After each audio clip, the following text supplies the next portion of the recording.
Saudara-saudara sekalian, hari ini kita akan merenungkan tema tentang korban kekerasan. Saudara-saudara sekalian, ketika kita diperhadapkan setiap hari dengan berita-berita kekerasan, lalu kemudian kita bertanya mungkin, kalau kita berhadapan dengan realitas seperti ini, masih adakah pengharapan? Masih adakah pengharapan ketika kita hidup di satu negara yang katanya menjunjung sebuah namanya negara yang berkeadilan sosial? Ini adalah pertanyaan-pertanyaan penting yang selalu akan menjadi bagian kita sebagai anggota di dalam masyarakat. Lalu kemudian kalau kita berenungkan sebagai umat Allah, mungkin kita mulai bertanya dengan adanya ketidakadilan, kejahatan yang muncul. Mungkin kita mulai bertanya, apakah memang tidak ada lagi pengharapan untuk hidup di dalam budaya-budaya yang ditandai dengan kekerasan hari ini?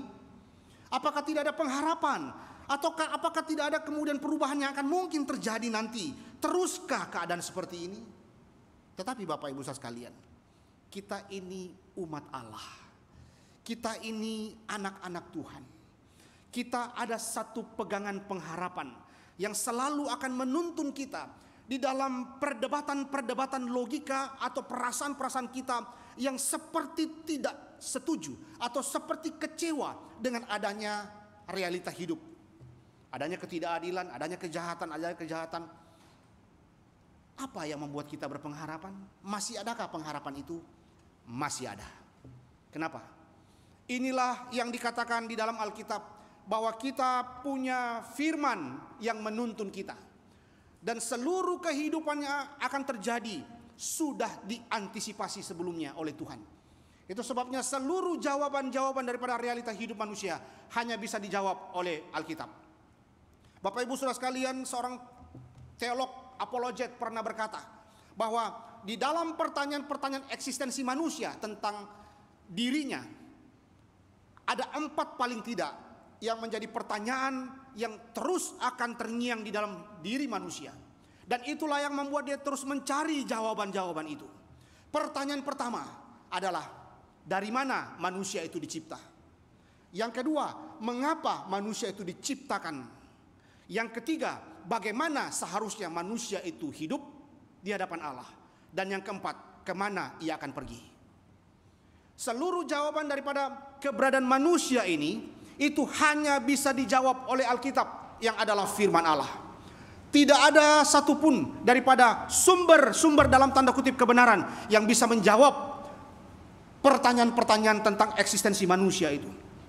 Itu sebabnya Bapak Ibu saudara sekalian, ketika kita kembali merenungkan, ketika kita kembali coba memikirkan kembali dan memahami, realita itu nyata. Kejahatan itu memang ada. Ketidakadilan itu memang ada. Kenapa? Karena kita kembali lagi di dalam doktrin manusia dan dosa. Ini adalah fakta daripada konsekuensi dosa. Dosalah kemudian yang membuat itu semua kemudian kacau, tidak adil dan seterusnya dan seterusnya. Tetapi Alkitab mengatakan kita masih ada pengharapan. Pengharapan kita hanyalah kepada firman Tuhan. Itu sebabnya kita terus merenungkan bagian-bagian ini. Tuhan sudah pernah memberikan hukum-hukumnya kepada umatnya di Gunung Sinai. Lalu kemudian perjalanan mereka menuju ke tanah Kanaan, disitulah Tuhan menugaskan Musa untuk menuliskan 5 kitab Musa. 5 kitab Musa itu akan menuntun umat Allah sampai kepada tiba di tanah Kanaan, bagaimana mereka hidup di dalam hukum-hukum Allah. Termasuk pada waktu bagaimana meresponi sebuah fakta adanya kekerasan. Nah, hari ini kita akan banyak merenungkan tentang kekerasan dan bagaimana itu diantisipasi atau hukum-hukum Allah itu menuntun korban kekerasan. Bapak Ibu, kembali lagi. Di awal Tuhan sudah mengingatkan umat Allah tentang adanya hukum-hukum yang akan menuntun mereka bagaimana seharusnya hukum tentang kekerasan itu diatur oleh Tuhan. Ayat yang sangat menguatkan di dalam peraturan hukum ini adalah Keluaran 23 ayat 9. Mari kita baca. Keluaran 23 ayat yang ke-9. Saya bacakan Keluaran 23 ayat 9. Orang asing janganlah kamu tekan, karena kamu sendiri telah mengenal keadaan jiwa orang asing. Sebab kamu pun dahulu adalah orang asing di tanah Mesir. Kenapa dari awal Tuhan ingatkan, jangan berbuat tidak adil terhadap orang asing. Berbuatlah itu adil, jangan tidak adil kepada mereka. Perlakukanlah mereka manusiawi. Dikatakan di situ ada satu ayat yang mengingatkan, atau ada satu kebenaran Tuhan yang mengingatkan mereka agar jangan menindas orang asing dengan sembarangan. Kenapa? Allah bilang, karena kamu pun dulu adalah orang asing di Mesir. Bukankah kalian 430 tahun dulu itu sudah ditindas oleh rezim Firaun? Nah, karena itu Bapak Ibu Saudara sekalian, kita lihat bagaimana Tuhan kemudian memimpin mereka melewati padang gurun, dan pada akhirnya memberikan mereka tempat tinggal di tanah Kanaan. Mereka dulu pernah menjadi budak yang tertindas, tetapi sekarang Tuhan panggil mereka itu menjadi berkat bagi bangsa lain. Yang tertindas sekarang menjadi terberkati. Dasar inilah kemudian yang menjadi dasar kenapa Tuhan memberikan hukum tentang kekerasan itu menjadi sesuatu yang penting untuk mereka jalani. Nah, disitulah kita melihat Bapak Ibu Saudara sekalian, inilah keunikan daripada Alkitab. Alkitab adalah firman Allah yang tertulis tidak saja berbicara tentu masalah individu, masalah pribadi, tetapi juga berbicara tentang masalah sosial, berbicara tentang masalah kemasyarakatan. Ini karena Alkitab memang, sekali lagi, meskipun memang berorientasi atau berbicara tentang manusia, berbicara tentang segala sesuatu tentang manusia di situ, tetapi ingat bahwa tetap berpusat kepada Tuhan. Alkitab tidak pernah mengajarkan kita untuk berpusat kepada diri. Alkitab selalu mengarahkan kita untuk berpusat kepada Tuhan. Selalu melihat bahwa apa yang kita renungkan itu dari Tuhan dan kembali kepada Tuhan. Soli Deo Gloria. Segala kemuliaan hanya kembali kepada Tuhan. Nah, karena itu bagaimana mereka melihat ini hukum dari Tuhan dan itu kembali untuk memuliakan Tuhan. Nah, disitulah mereka melihat pentingnya hukum ini bagi mereka. Bapak Ibu Saudara sekalian, kita lihat keunikan Alkitab yang begitu menakjubkan. Seorang teolog reform bernama Cornelius Van Til pernah mengatakan tentang Alkitab. Alkitab berwibawa dalam segala hal yang dibicarakan.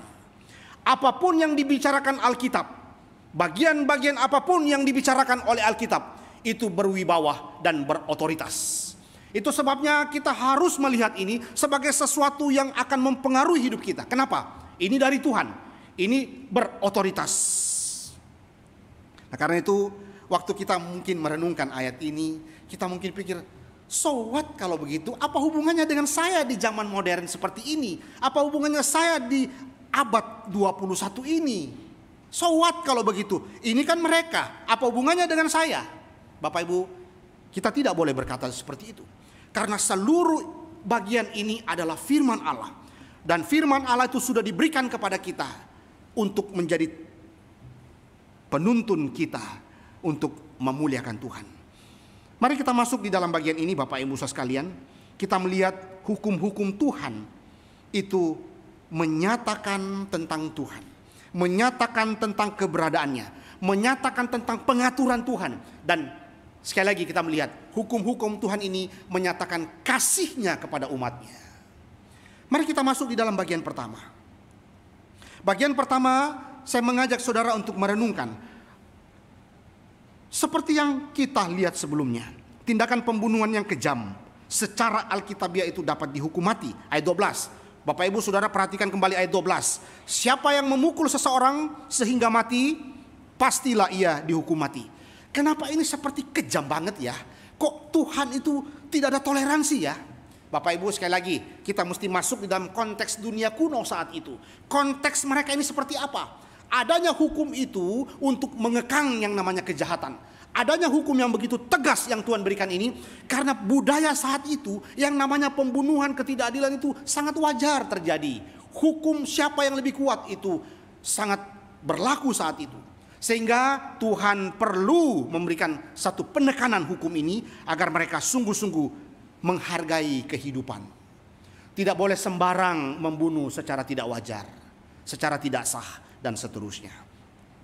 Bapak Ibu Saudara sekalian, kalau kita lihat di dalam bagian yang pertama ayat 18 sampai 19, di situ kita melihat adanya pengekangan terhadap sebuah kekerasan. Penting untuk kita pahami hukum-hukum ini dalam dasar teologi yang benar. Apa itu Bapak Ibu? Bahwa prinsip teosentris yang jelas di sini adalah manusia adalah gambar Allah. Sekali lagi, manusia itu adalah gambar Allah, image of God. Sehingga kita tidak boleh melihat manusia itu dengan seperti barang, seperti sesuatu yang gampang sekali untuk dilenyapkan. Tidak. Ingat, manusia dicipta menurut gambar dan rupa Allah. Ini awal yang harus Israel itu ketahui. Nah, karena itu ada hukum-hukum yang mengatur mereka, agar mereka tidak menyerang orang lain secara tidak sah dengan bebas, tidak memperlakukan sesuatu itu dengan sembarangan. Tuhan ingatkan mereka bahwa melakukan kekerasan terhadap budak itu juga sama dengan menyerang Tuhan yang telah menciptakan mereka. Bapak Ibu, karena itu bagaimana kemudian kita melihat di dalam konteks kita hari ini, adanya peraturan-peraturan yang pemerintah buat, hukuman mati, ya misalnya ada pasal-pasal yang mengatur tentang hukuman mati atau penjara seumur hidup atau penjara sebanyak-banyaknya 20 tahun dan sebagainya. Itu Tuhan kasih bijaksana pemerintah agar apa? Agar masyarakat Indonesia tahu bahwa pemerintah adalah wakil Tuhan untuk melindungi manusia dari kekerasan fisik orang lain. Maka kembali lagi bahwa prinsip kita mematuhi peraturan pemerintah. Karena di dalam Roma pasal 13 ayat 1 sampai 4 itu sangat jelas mengatakan bahwa pemerintah ditetapkan Tuhan. Pemerintah itu wakil Tuhan. Nah, karena itu ini dasar sebetulnya Bapak Ibu. Kalau kita merenungkan tentang hukum-hukum Allah di perjanjian lama, kita lihat gambarannya hari ini bagaimana pemerintah kita juga di dalam bijaksana Tuhan itu memberikan hukum-hukumnya. Untuk apa? Untuk mengatur kita, untuk menghargai manusia, untuk tidak sembarangan memperlakukan orang lain dan seterusnya. Nah, karena itu, apakah maksud hukum ini diberikan? Sekali lagi Bapak Ibu, ingat masa lalu Israel. 430 tahun Israel itu ada di Mesir sebagai budak. Lalu kemudian Tuhan mengeluarkan mereka, salah satu tujuan Tuhan mengeluarkan mereka dari Mesir agar mereka tahu siapakah itu Allah mereka. 430 tahun mereka hidup di dalam dunia politeisme. 430 tahun mereka hidup di dalam budaya yang begitu sangat menjunjung tinggi yang namanya kepercayaan alam semesta itu punya kekuatan. Itu sebabnya Tuhan mengutus Musa pergi ke Mesir untuk mengatakan diri Tuhan kepada Israel. Ehe, Asyir, ehe, aku adalah aku. Itu sebabnya ini menjadi sesuatu penggambaran bahwa mereka dikeluarkan dari Mesir agar mereka mengerti kembali Allah mereka itu bukan Firaun. Allah mereka itu adalah Yahweh yang memberikan hukum ini untuk menyatakan kasihnya kepada umatnya. Ini adalah tujuan yang sangat penting. Kenapa hukum-hukum ini diberikan kepada umatnya? Allah adalah Allah mereka, bukan lagi Firaun.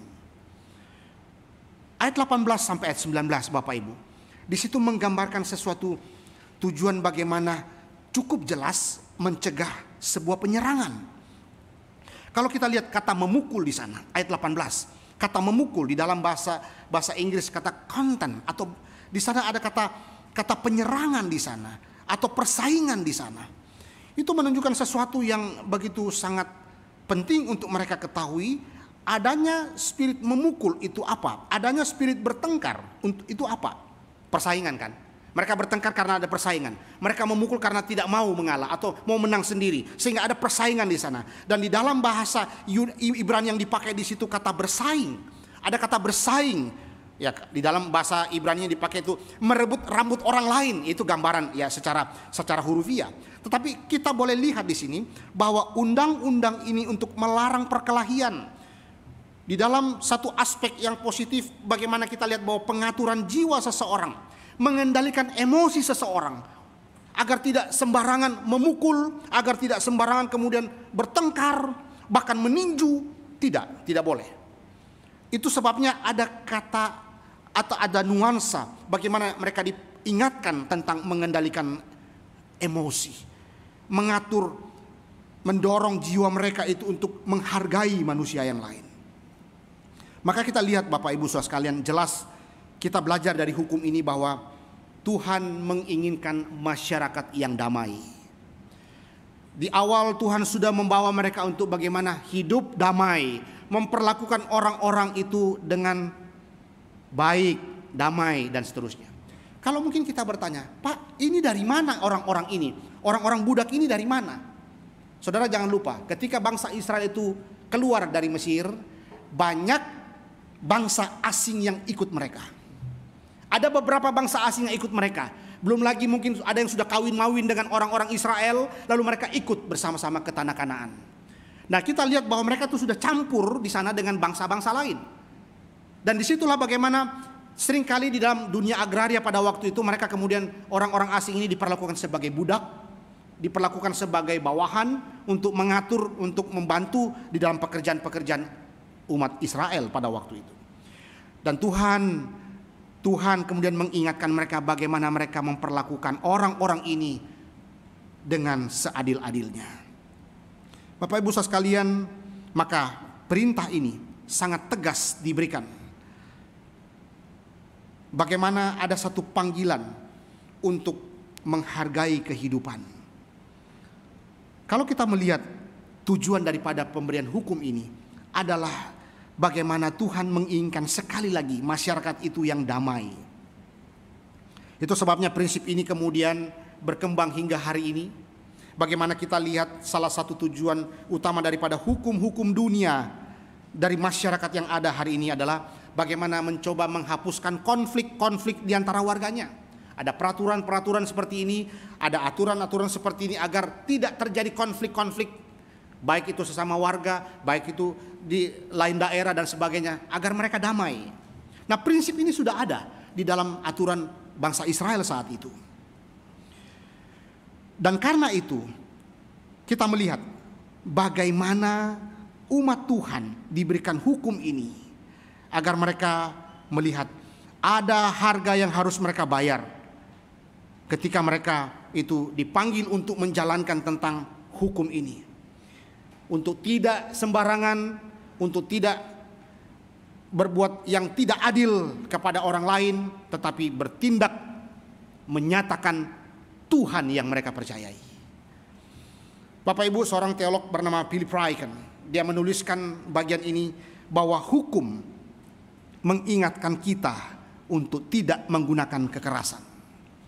Argumen memiliki cara untuk meningkat, dan begitu kita marah, tidak ada yang tahu apa yang mungkin kita lakukan. Tapi tidak pernah ada alasan untuk perkelahian. Seringkali orang itu memberikan satu pembelaan-pembelaan terhadap alasan-alasan pertikaian, perkelahian, bahkan pembunuhan, saudara. Tapi apapun itu perlu dikaji, perlu ada satu hukum-hukum yang mengatur sehingga tidak sembarangan memperlakukan manusia yang lain. Tidak sembarangan orang itu membunuh atau meninju, bertengkar dan sebagainya. Ini sudah diatur, saudara. Lalu kita lihat lagi di dalam bagian ini bahwa apa yang kemudian diberikan itu menunjukkan bagaimana sekali lagi adanya hukum ini menunjukkan kepastian berdosa kepada Tuhan ketika memperlakukan umat Allah atau orang lain itu dengan sembarangan. Bapak Ibu Saudara sekalian, sekali lagi, karena manusia diciptakan menurut gambar dan rupa Allah, maka hukuman mati diamanatkan bagi mereka yang melakukan pembunuhan. Ya, sekali lagi pada pertemuan sebelumnya kita lihat, kok ini seperti kejam banget ya. Apalagi kalau kita membandingkan dengan hukum-hukum hak asasi manusia hari ini, kok seperti kejam banget ya. Tidak, Bapak Ibu. Karena waktu itu ya beda konteks tentu ya, kita melihat konteksnya. Waktu itu memang itu sangat tegas untuk mengurangi kejahatan dan seterusnya. Sekali lagi kita lihat bahwa Alkitab itu tidak mengizinkan penggunaan kekerasan untuk menyelesaikan perselisihan. Sekali lagi, Alkitab tidak mengizinkan, ini poin. Alkitab tidak mengizinkan penggunaan kekerasan untuk menyelesaikan perselisihan, kecuali jika kekerasan dilakukan secara sah atau hukum itu dilakukan secara sah oleh pejabat yang sudah dipilih oleh Tuhan.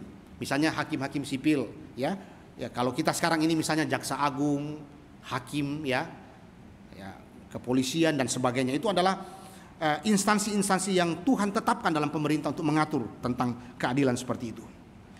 Dengan kata lain Bapak Ibu, kita merenungkan bagian ini bahwa Alkitab mengharuskan manusia untuk tunduk pada instansi hukum yang berotoritas. Puji Tuhan, kita melihat itu. Nah, saudara, kita masuk di dalam bagian berikutnya. Kita perhatikan bahwa Tuhan mengharapkan masing-masing umat Allah itu mengatur diri mereka sendiri itu dengan benar dengan hukum-hukum Tuhan. Itu sebabnya dikatakan pria atau wanita tidak mau melakukannya, maka Allah telah menunjuk pemerintah sipil untuk membantu dia menyelesaikannya. Bapak Ibu, ini poin penting untuk kita renungkan pada pagi hari ini. Bagaimana ada satu hukum yang membatasi kebebasan manusia agar mereka tidak sembarang memperlakukan orang lain. Jika seseorang tidak mau mengatur diri mereka sendiri, maka mereka itu harus diperintah. Sekali lagi, hukum ini menunjukkan poin besar, yaitu bahwa hukum ini diberikan agar orang sadar bahwa mereka harus mengontrol diri mereka, memerintah diri mereka sendiri. Tapi kalau mereka tidak mau diperintah atau mereka tidak mau diatur, maka ada yang lebih berotoritas yang akan mengatur. Dia harus diperintah oleh sesuatu yang lebih berotoritas. Nah, poin ini saya mau ajak Bapak Ibu sebagai orang tua hari ini untuk merenungkan poin ini. Kita berhadapan dengan anak-anak kita yang sudah mulai tumbuh, berkembang dengan mulai membangun kebebasan-kebebasan mereka. Lalu, bagaimana kita menerapkan daripada hukum-hukum ini? Kita lihat di dalam bagian pertama ini bahwa Tuhan memberikan hukum kepada Israel agar mereka bisa mengatur diri, jangan sembarang kepada orang lain. Tetapi kalau mereka tidak mau diatur, ada otoritas yang lebih tinggi akan mengatur mereka. Nah, itu sebabnya ini poin penting bagi kita orang tua. Kalau kita ambil prinsip ini dalam kehidupan kita, ada tugas dan tanggung jawab kita sebagai orang tua untuk mengatur anak-anak kita sedemikian rupa, sehingga mereka belajar untuk mengatur diri mereka sendiri. Bahayanya hari ini kalau kita memberikan kebebasan sebebas-bebasnya kepada anak-anak kita, sehingga mereka itu kemudian bertumbuh bebas dan kemudian mereka menikmati kebebasannya tanpa lagi diarahkan oleh orang tua, tanpa ada lagi hukum-hukum yang ada di dalam rumah tangga. Itu bahaya Bapak Ibu. Para mahasiswa yang sudah mulai masuk di dalam ranah kuliah hari ini, bagaimana engkau mengingat kembali hukum-hukum Tuhan yang Tuhan pernah berikan kepadamu melalui orang tua pada waktu engkau bersama-sama dengan orang tua. Pada waktu engkau sudah kuliah, bagaimana engkau memikirkan ini, bahwa dulu saya pernah mendapatkan arahan-arahan dari orang tua tentang bagaimana hidup takut akan Tuhan, bagaimana tidak menggunakan kebebasan untuk melakukan sembarangan. Itulah yang akan menjadi bekalmu ketika engkau sudah kuliah dan meninggalkan orang tua. Nah, hari ini kita sebagai orang tua pun juga diingatkan bahwa suatu waktu anak kita akan meninggalkan kita. Mereka itu akan pergi meninggalkan kita. Lalu apa yang kita wariskan kepada mereka? Hukum-hukum Allah seperti apa yang kita sudah ajarkan kepada mereka? Budaya-budaya Injil seperti apa yang sudah mereka ingat ketika mereka meninggalkan kita? Bapak Ibu, saya coba mengambil poin ini untuk kita renungkan di dalam konteks kita sebagai gereja hari ini, sebagai orang tua Kristen. Kita yang dikaruniakan Tuhan anak yang dititipkan kepada kita untuk kita gembalakan. Bagaimana responsibility kita? Bagaimana tanggung jawab kita membimbing, menggembalakan mereka? Apakah mereka kemudian bertumbuh di dalam penggembalaan dari handphone yang mereka punyai?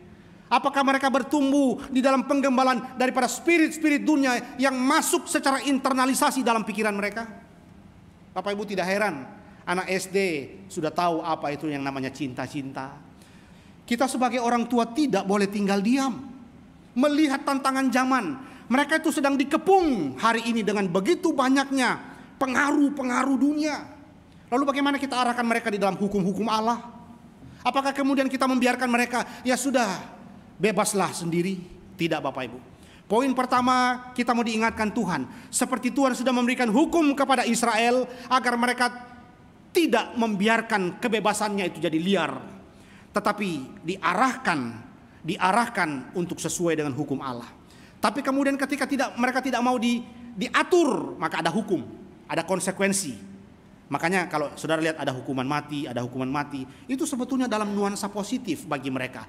Yaitu mereka diingatkan agar jangan sembarangan memperlakukan manusia yang lain. Itu poinnya. Nah hari ini Bapak Ibu, kalau kita kemudian merenungkan tentang kita sebagai gereja Tuhan. Sekali lagi, apa yang kita wariskan kepada anak-anak kita. Anak-anak muda dengarkanlah. Engkau suatu waktu nanti akan menjadi orang tua. Apa yang akan kau wariskan kepada anak-anakmu? Apa yang engkau wariskan kepada generasimu nanti ketika engkau sudah berada pada posisi yang berbeda? Kita boleh melihat ini menjadi sesuatu panggilan kita sebagai gereja. Mungkin kita mengatakan, ini kan hukum-hukum tentang perbudakan, tentang mereka.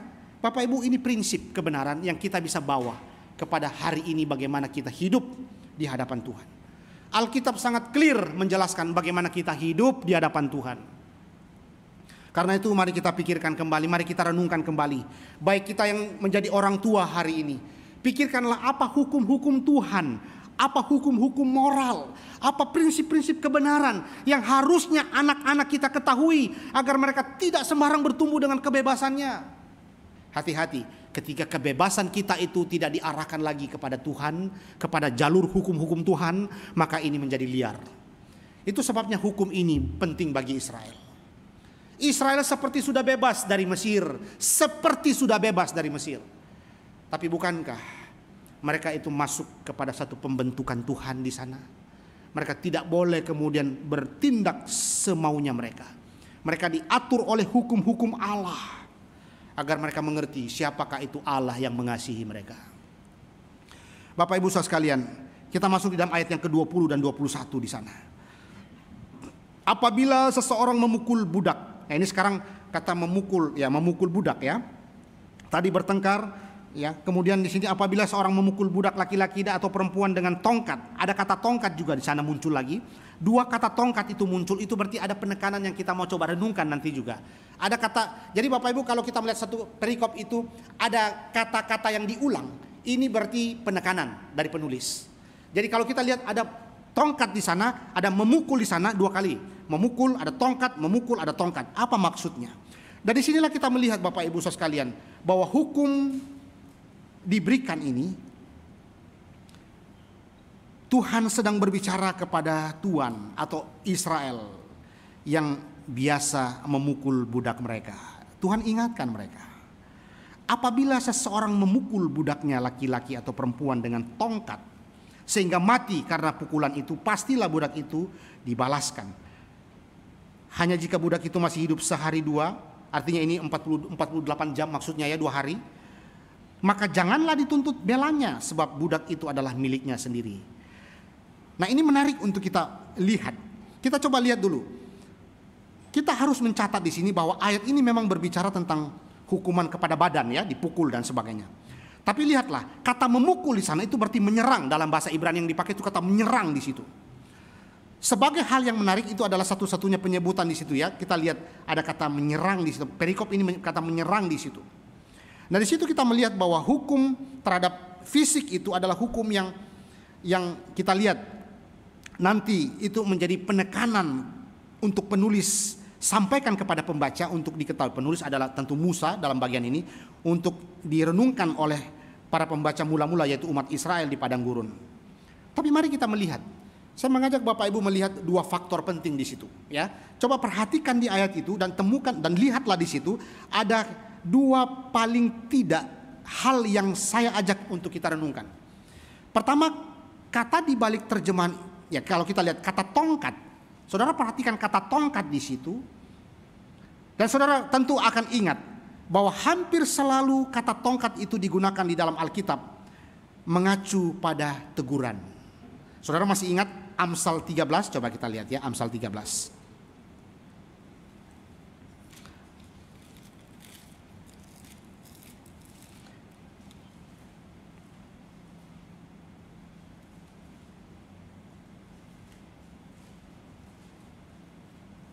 Amsal 13 ayat 24. Kita baca ya. Amsal 13 ayat 24. Kita baca 2-3. Siapa tidak menggunakan tongkat benci kepada anaknya, tetapi siapa mengasihi anaknya menghajar dia pada waktunya. Bapak Ibu, tongkat ini mengacu kepada makna bagaimana ada satu konteks teguran, konteks didikan, konteks disiplin yang diberikan. Anak-anak kadang-kadang perlu dikasih rotan, anak-anak kadang-kadang perlu dikasih tongkat begitu. Nah, tongkat ini mengacu kepada kedisiplinan, teguran yang diberikan. Bapak Ibu, lihatlah bahwa ini adalah kata yang selalu digunakan ketika berbicara tentang disiplin orang tua terhadap anaknya.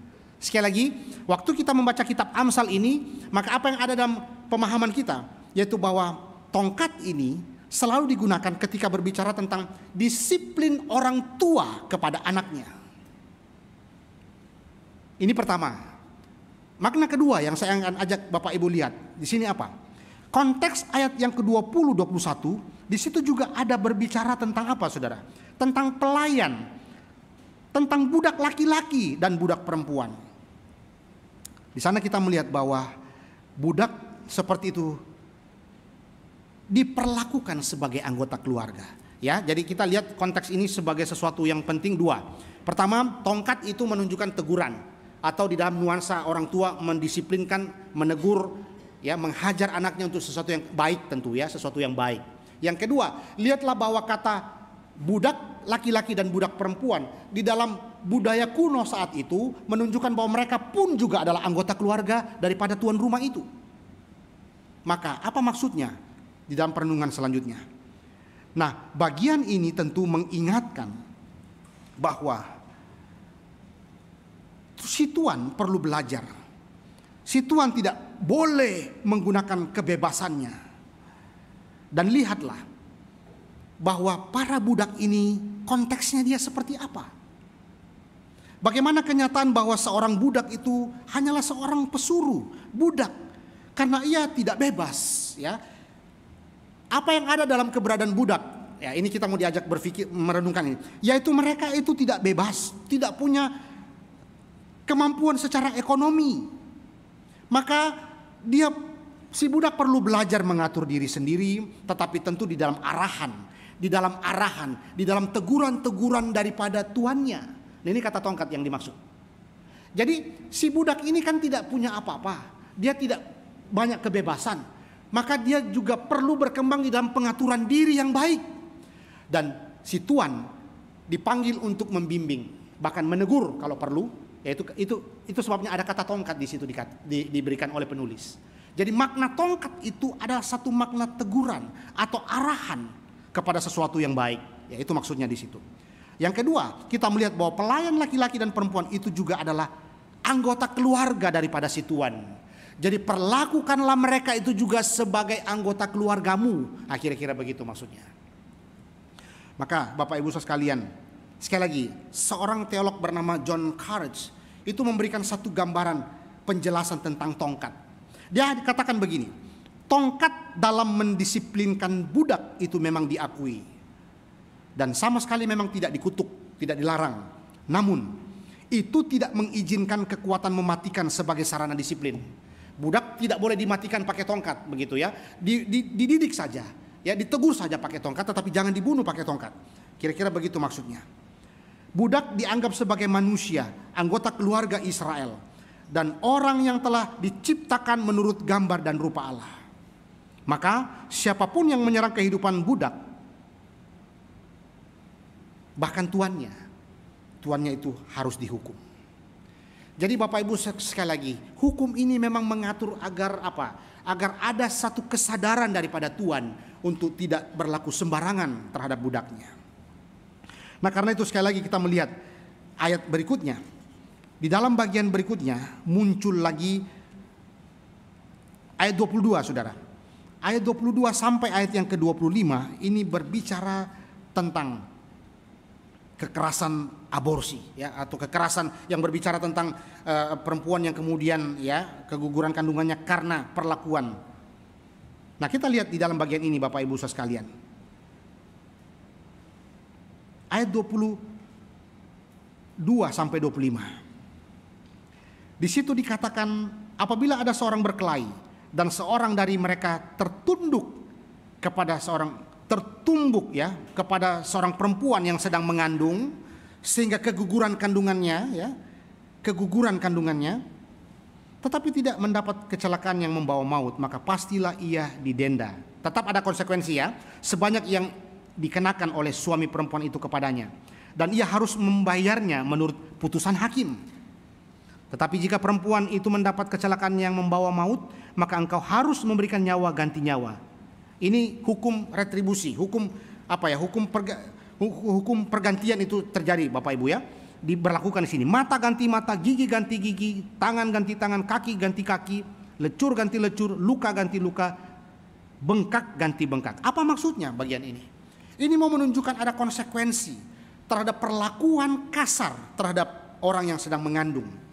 Kekerasan yang ditimbulkan sehingga perempuan itu keguguran begitu.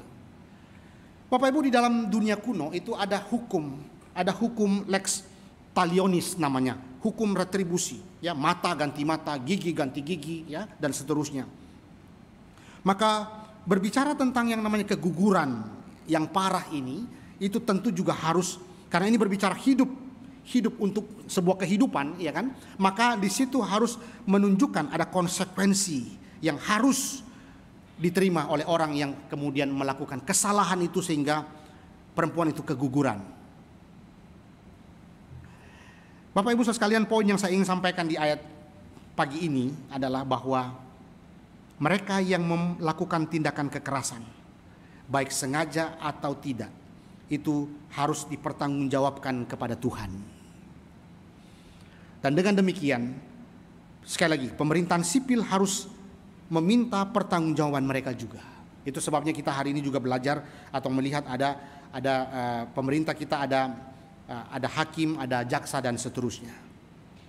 Maka Bapak Ibu, di dalam bagian ini kita melihat yang terakhir, ayat 26. Apabila seorang memukul mata budaknya laki-laki atau mata budaknya perempuan dan merusaknya, maka ia harus melepaskan budak itu sebagai orang yang merdeka, pengganti kerusakan matanya itu. Ya, ini bagian ketika kekerasan memukul mata budaknya begitu ya, dan merusaknya, lalu kemudian dan jika ia menumbuk sampai tanggal gigi budaknya laki-laki atau perempuan atau budaknya perempuan, maka ia harus melepaskan budak itu sebagai orang merdeka, pengganti kehilangan giginya itu.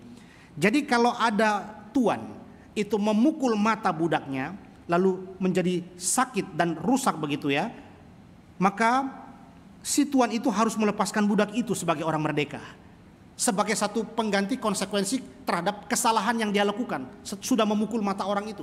Demikian juga ketika menumbuk sampai tanggal gigi budaknya atau giginya itu sampai keluar saking dipukulnya begitu keras begitu ya, apalagi kalau si budak ini si tuan ini punya otot yang kuat Bapak Ibu sekalian, pas dipukul begitu waduh langsung keluar semua tuh gigi itu ya. Terus apa ya dikatakan hukum ini? Maka si budak ini harus dibebaskan. Nah, apa yang dimaksud hukum-hukum ini Bapak Ibu sekalian?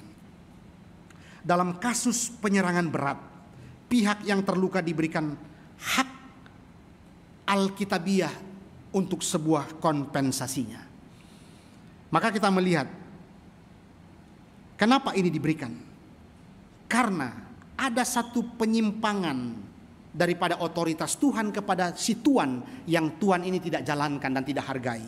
Mereka memperlakukan budak dengan sembarangan begitu ya, memukul mata budak itu, meninju mulut budak itu sehingga keluar giginya dan sebagainya. Maka si tuan harus bertanggung jawab. Nah karena itu Bapak Ibu, seluruh bagian yang kita renungkan pada pagi hari ini, satu poin yang kita lihat secara besar lagi, yaitu bahwa ajaran Alkitabiah adalah bahwa pelaku kejahatan yang membuat kesalahan, bahkan dikatakan seorang penjahat itu pada akhirnya harus bertanggung jawab dan ada harga yang harus dibayar. dia harus membebaskan budaknya, dia harus bahkan dihukum mati dan sebagainya. Lalu bagaimana kaitannya dengan kehidupan kita hari ini? Setelah kita merenungkan poin-poin yang sepertinya agak ribet dan sebagainya ini, bagaimana dengan kehidupan atau apa hubungannya dengan kita hari ini? Bapak Ibu Saudara, kita kembali melihat bahwa Alkitab itu adalah firman Allah yang membawa kita kepada sebuah pemulihan. Kita terus dikuduskan oleh firman Allah hari demi hari. Ada kekurangan-kekurangan kita, ada bagian-bagian di mana kita semakin dibentuk oleh Tuhan, semakin dibentuk oleh Tuhan. Pendeta Stephen Tong pernah mengatakan, emas yang murni adalah emas yang semakin murni ketika dia semakin dibakar. Maka kalau kemudian Tuhan memberikan kita firman-Nya pagi ini, dan seperti membakar, mengikis, menghancurkan daripada keegoisan, daripada berhala-berhala diri kita, daripada seluruh dosa-dosa dalam diri kita, itu berarti sesuatu pemulihan sedang Tuhan lakukan dalam hidup kita. Dan saudara lihat, ketika kita merenungkan tentang konsep pemulihan ini, bukankah secara keseluruhan ini sedang bercerita tentang sebuah konsep penebusan Kristus? Kita semakin dipulihkan, dan itu dimulai daripada penebusan Kristus. Di dalam sebuah penebusan ada harga yang harus dibayar. Di dalam sebuah pengampunan dosa ada darah yang harus ditumpahkan. Di dalam sebuah pemberian karya kasih karunia keselamatan kepada orang berdosa, ada anak Allah yang harus dikorbankan bagi orang-orang berdosa agar terjadi pemulihan di dalam hidupnya. Karena itu konsep penebusan Tuhan sudah tetapkan. Seperti tadi, hukum diberikan, Tuhan sudah tetapkan ada konsekuensi yang harus diterima oleh si Tuhan itu. Sama Bapak Ibu, hari ini waktu kita merenungkan bahwa ketika ada konsep penebusan diberikan kepada orang-orang berdosa, ada konsekuensi. Ada harga yang Tuhan tetapkan untuk harus diberikan. Apakah itu? Darah Kristus. Itulah yang kita mengerti bagaimana kasih karunia itu begitu sangat besar dalam hidup kita. Kristus itu kemudian datang ke dalam dunia. Dan Tuhan yang memberikan hukum ini. Tuhan juga kemudian yang mengutus anaknya datang ke dalam dunia. Untuk apa Bapak Ibu? Untuk memuaskan keadilan. Sekali lagi, waktu kita merenungkan tentang hukum-hukum tadi, kan itu sebetulnya sedang berbicara tentang sebuah keadilan kan. Dan kita lihat keadilan Tuhan juga dinyatakan kepada manusia berdosa. Dengan cara apa Bapak Ibu? Dengan mengutus anaknya untuk memuaskan keadilan Allah Bapa, untuk memulihkan para pendosa-pendosa seperti saudara dan saya, untuk masuk ke dalam satu ciptaan yang baru, untuk melihat kemuliaan Allah di sana. Bapak Ibu Saudara sekalian, karena itu dikatakan di dalam bagian itu hukum mata ganti mata, gigi ganti gigi. Dosa, upah dosa adalah maut. Dan upah dosa hanya bisa dibayar juga dengan kematian. Pernahkah kita menyadari bahwa upah dosa kita adalah maut? Dan itu tidak bisa dibayar dengan uang ratusan miliar. Itu tidak bisa dibayar dengan begitu banyaknya apa yang ada dalam dunia ini. Upah dosa adalah maut, harus dibayar juga dengan maut. Dan itulah yang dilakukan Kristus. Ia pernah ditinggalkan oleh Allah Bapa, mengalami kematian ketika ia mengatakan, Allahku, Allahku, mengapa engkau meninggalkan aku? Itulah kematian yang terberat yang Kristus pernah alami ketika ia ditinggalkan oleh Allah Bapa. Tapi itu dilakukan untuk apa? Untuk membayar mata ganti mata, gigi ganti gigi. Untuk membayar upah dosa adalah maut. Dia harus membayarnya juga dengan kematian. Untuk apa Bapak Ibu? Untuk terjadinya sebuah pemulihan. Karena itu, sebagai pendosa-pendosa, kita semua adalah orang-orang berdosa di hadapan Tuhan. Tetapi kita bersyukur, Kristus membayar harga. Kristus membayar harga yang kita sudah lakukan. Dia hadir di sana. Dia hadir di sana menyatakan retribusi Injil kasih karunia Allah bagi orang-orang berdosa. Melalui Injil lah kita mengenal ada penggantian itu terjadi. ada mata ganti mata itu terjadi, ada gigi ganti gigi itu terjadi ketika Kristus di dalam anugerahnya, kasih karunia yang diberikan melalui berita Injil kita mengenal itu. Allah yang tidak mempertahankan kealahannya sebagai sesuatu yang harus dipertahankan, rela datang ke dalam dunia, mengambil rupa seorang hamba dan menjadi sama seperti kita. Nah, karena itu mari kita kembali melihat prinsip hukum-hukum ini diberikan untuk mengingatkan kita tentang kasih karunia Allah di dalam Kristus Yesus. Berita Injil itu diperdengarkan kepada dunia agar dunia tahu engkau berdosa. Kristus datang ke dalam dunia menyatakan cinta kasih karunia-Nya kepada manusia berdosa. Dan melalui berita Injil itulah kita mengenal bagaimana Kristus datang. Hukum-hukum Tuhan melalui Musa diberikan. Kasih karunia Allah melalui berita Injil di dalam Kristus itu diberikan kepada gereja, kepada saudara dan saya hari ini. Karena itu, apakah kita sungguh-sungguh mau dipulihkan oleh Tuhan? Berita Injil terus diperdengarkan hari demi hari, agar kita mengalami pemulihan hari demi hari oleh Tuhan di dalam kuasa Roh Kudus yang semakin memulihkan kita, semakin menguduskan kita, semakin serupa dengan Yesus Kristus.